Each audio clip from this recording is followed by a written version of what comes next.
అందరికీ నమస్కారం. నారా లోకేష్‌కి ప్రమాదం. తీవ్ర దుఃఖంలో చంద్రబాబు. ఈ విషయాలను తెలుసుకుంది వెళితే మీరు కంప్లీట్‌గా చూడండి.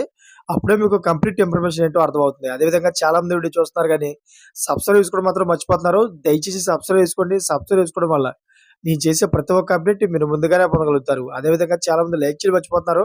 దయచేసి లైక్ చేయండి. లైక్ చేయడం వల్ల ఈ ఇన్ఫర్మేషన్ మనం చాలా మందికి రీచ్ అయ్యేలా అవుతాం. ఇంక లేట్ చేయకుండా వీడియోలోకి వెళ్ళిపోదాం. ఫ్రెండ్స్, టీడీపీలో బీసీ నేతలకు ఘోర పరాభవం ఎదురైంది. గౌతు లచ్చన్న విగ్రహావిష్కరణ చేసినందుకు మంత్రి, ఎమ్మెల్యే ఘోర అవమానానికి గురయ్యారు. అయితే బీసీ మంత్రి, ఎమ్మెల్యేలతో సీఎం చంద్రబాబు, మంత్రి లోకేష్ క్షమాపణలు చెప్పించారు.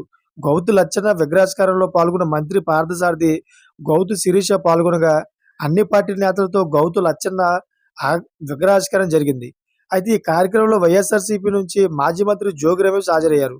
విగ్రహావిష్కరణకు జోగి రమేష్ హాజరు కావడంపై పార్థసారథి, గౌతు శిరీష్‌పై నారా లోకేష్ ఫైర్ అయ్యారు.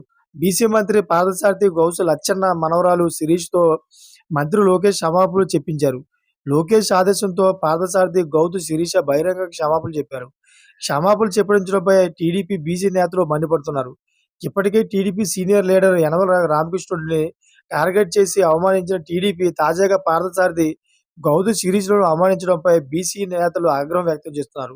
ఈ విధంగా అయితే నారా లోకేష్‌కి పొలిటికల్ పరంగా అయితే తీవ్ర ప్రమాదం అయితే పొంచి ఉందని చాలా మంది చెప్తా ఉన్నారు. చూసారు ఫ్రెండ్స్, లేటెస్ట్ అప్డేట్స్ కోసం ఛానెల్ సబ్స్క్రైబ్ చేసుకోండి. Thanks for watching friends.